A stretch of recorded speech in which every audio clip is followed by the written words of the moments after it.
सो till now हमने macro economics analysis का MEC 102 का जो ब्लॉक फर्स्ट है traditional approaches to macro economics ये कंप्लीट कर लिया। जितने भी इम्पोर्टेंट टॉपिक्स थे इस ब्लॉक के हमने डिस्कस कर लिए हैं। नाउ हम डिस्कस करेंगे जो हमारा ब्लॉक सेकंड है एक्सपेक्टेशंस एंड मैक्रो इकोनॉमिक्स का चैप्टर 6 इन्फ्लेशन एंड अनएम्प्लॉयमेंट। इस चैप्टर में से जो मोस्ट इम्पॉर्टेंट क्वेश्चन है जो आपके IGNOU exam point of view से बहुत इम्पॉर्टेंट है, जो आपके पेपर में फॉर श्योर आता है, दैट इज फिलिप्स कर्व का कंसेप्ट। ठीक है, सो ये जो फिलिप्स कर्व है इसका जो कंसेप्ट है ये A.W. फिलिप्स ने दिया था 1958 में। A.W. फिलिप्स ने दिया था 1958 में फिलिप्स कर्व का कंसेप्ट। इन जर्नल टर्म्स अगर हम बोले तो ये क्या फिलिप्स कर्व क्या बताता है, ये बताता है inverse relation between unemployment and inflation. महंगाई और बेरोजगारी के बीच में ये क्या बताता है, एक इनवर्स रिलेशन। अगर इन्फ्लेशन बढ़ेगा तो अनएम्प्लॉयमेंट कम होगा, अगर अनएम्प्लॉयमेंट बढ़ेगा तो इन्फ्लेशन कम होगा। तो एक इनवर्स रिलेशनशिप एग्जिस्ट करता है। फर्दर डिस्कस करने से पहले ये जो हम इन्फ्लेशन है और अनएम्प्लॉयमेंट है इसको समझते हैं। इन्फ्लेशन क्या होता है?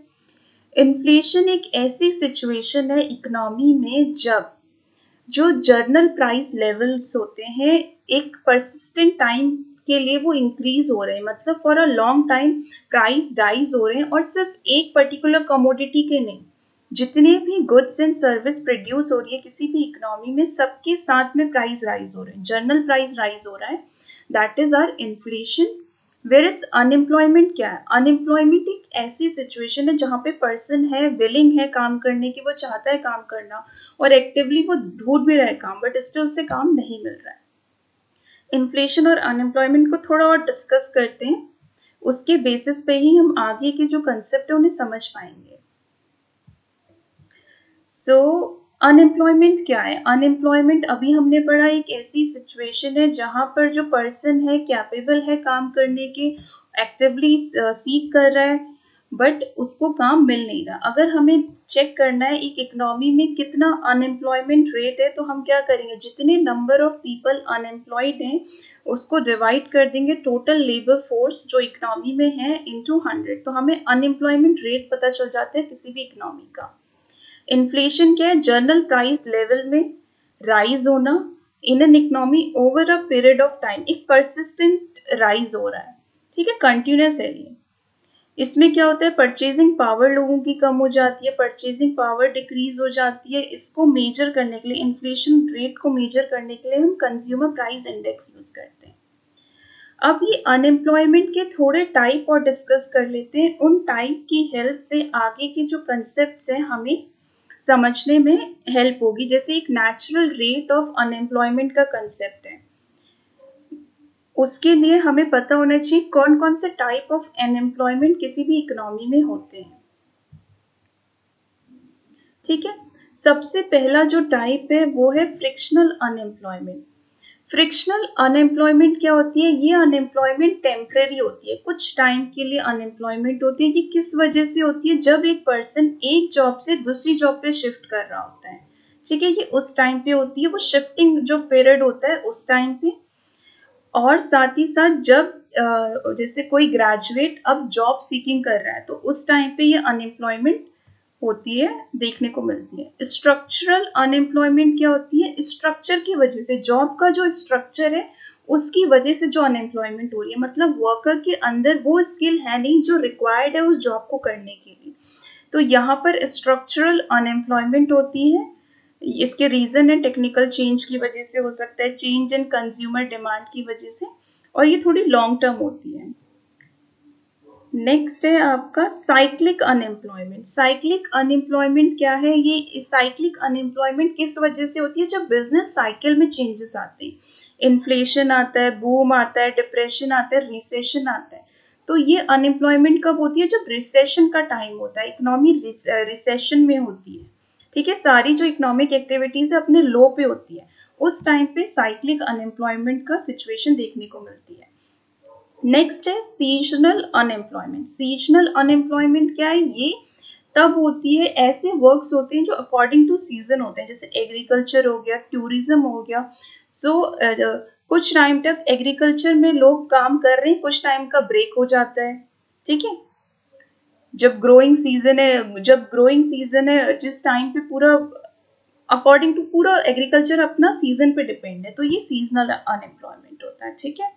नाउ बैक टू हम अपने फिलिप्स कर्व पे आते हैं। हमने पढ़ा फिलिप्स कर्व क्या शो कर रहा है? इनवर्स रिलेशनशिप शो करता है इन इन्फ्लेशन एंड अनएम्प्लॉयमेंट के बीच में। ये कंसेप्ट A.W. फिलिप्स ने दिया था। उनने इस कंसेप्ट को कहाँ से दिया था? उनने एक लीनियर इक्वेशन यूज की थी, जहां पे उनने बोला था जो वेज रेट्स होते हैं और अनएम्प्लॉयमेंट होता है, इसके बीच में एक रिलेशनशिप है, ठीक है। ये W वेज रेट शो कर रहा है, A और B हमारा कांस्टेंट है, नेगेटिव इनवर्स रिलेशनशिप शो कर रहा है, और U क्या है? अनएम्प्लॉयमेंट रेट है। इस इक्वेशन का यूज किया था उनने अपने कंसेप्ट को समझाने के लिए। बोलते हैं अगर अनएम्प्लॉयमेंट बढ़ेगा वेज रेट कम होंगे, अगर अनएम्प्लॉयमेंट कम होगा वेज रेट अपना क्या है? बढ़ जाएगा, ठीक है। तो उन्होंने ये कंसेप्ट दिया था, और इसके बाद काफी सारे इकोनॉमिस्ट ने इस पे स्टडी किया, और फाइनली जो फिलिप्स कर्व है उसमें जो वेज रेट है उसको ट्रांसपोज कर दिया इन्फ्लेशन से, उसकी जगह पे हम इन्फ्लेशन यूज करते हैं, ठीक है। वहां से हमें ये इक्वेशन निकल के आई। अब इसका डायग्राम कैसे आप ड्रॉ करोगे? ये आपका जो y एक्सिस है ये क्या शो कर रहा है? इन्फ्लेशन शो कर रहा है। आपका जो x एक्सिस है ये क्या शो कर रहा है? अनएम्प्लॉयमेंट। फॉर एग्जाम्पल ओरिजिनली जो इन्फ्लेशन है वो इस पॉइंट पे और अनएम्प्लॉयमेंट इस पॉइंट पे, बट जैसे ही इन्फ्लेशन हमारा कम होगा, इन्फ्लेशन रेट हमारा कम होगा, तो अनएम्प्लॉयमेंट क्या होगी? इंक्रीज करेगी, क्योंकि एक इनवर्स रिलेशनशिप है। इसका जो कर्व है ये स्लोप डाउनवर्ड्स है, स्लोप डाउनवर्ड्स है, और कॉन्वेक्स है टूवर्ड्स द ओरिजिन। जब स्लोप डाउनवर्ड्स होता है और कॉन्वेक्स होता है, क्या रिलेशनशिप शो होता है? इनवर्स, ठीक है। अब ये जो कंसेप्ट था काफी फेमस था 1960 एंड 70s के टाइम पे। उस टाइम पे जो गवर्नमेंट है इस फिलिप्स कर्व इसी टूल को यूज करती थी अपनी पॉलिसी को इम्प्लीमेंट करने के लिए। जैसे इसको ऐसे समझते हैं, जैसे जिस टाइम पे जब इकोनॉमी में अनएम्प्लॉयमेंट बढ़ जाता था, इंक्रीज हो जाता था, अनएम्प्लॉयमेंट अपना इंक्रीज हो जाता था, उस टाइम पे क्या किया जाता था? गवर्नमेंट यूज करती थी एक्सपेंशनरी पॉलिसीज का यूज किया जाता था, fiscal policy. Expansionary fiscal policy क्या होती है?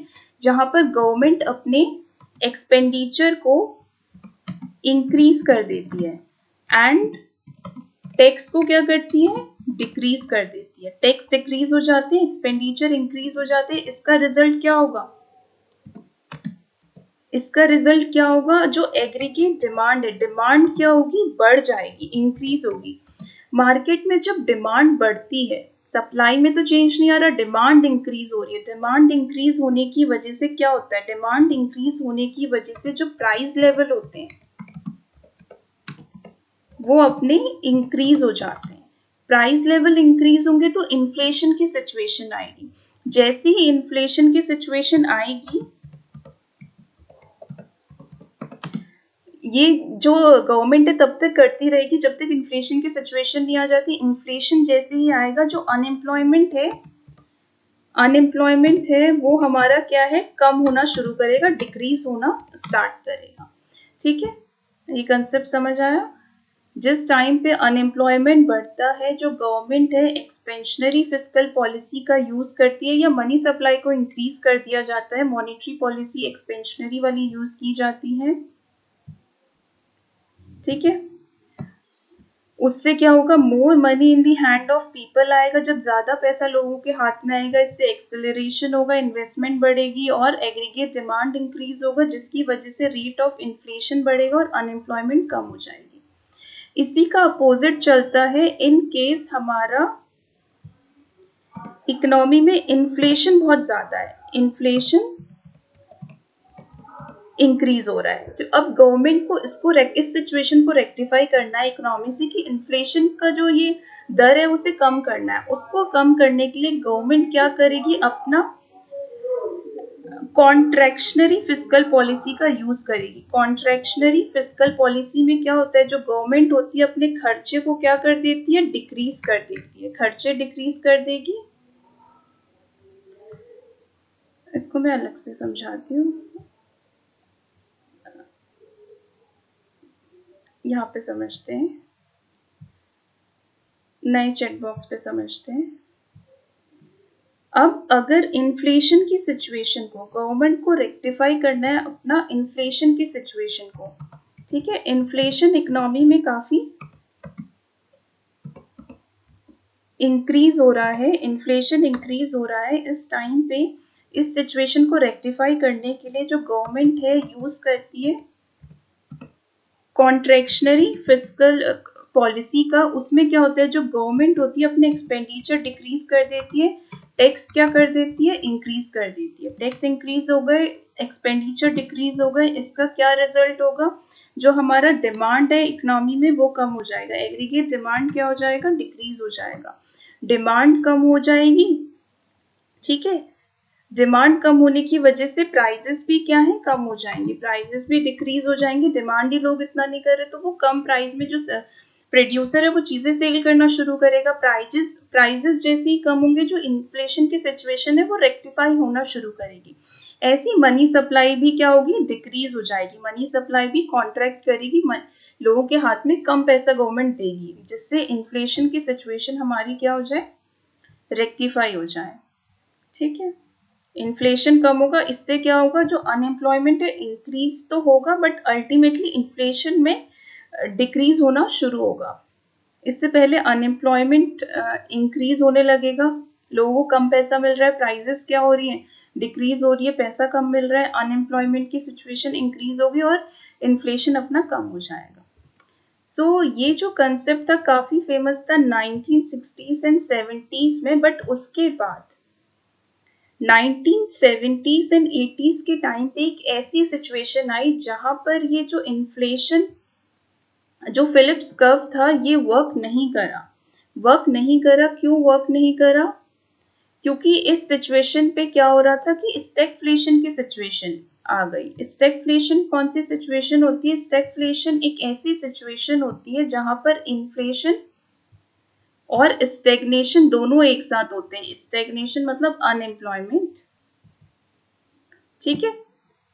अनएम्प्लॉयमेंट ग्रोथ बहुत रुकी हुई है, स्टेग्नेट है। स्टेग्नेशन की सिचुएशन मतलब अनएम्प्लॉयमेंट और इन्फ्लेशन दोनों ही साथ में इंक्रीज कर रहा था, दोनों ही साथ में इंक्रीज कर रहा था। इस कंसेप्ट को फिलिप्स कर्व ने एक्सप्लेन नहीं किया, तो ये इसका ड्रॉबैक है, ठीक है।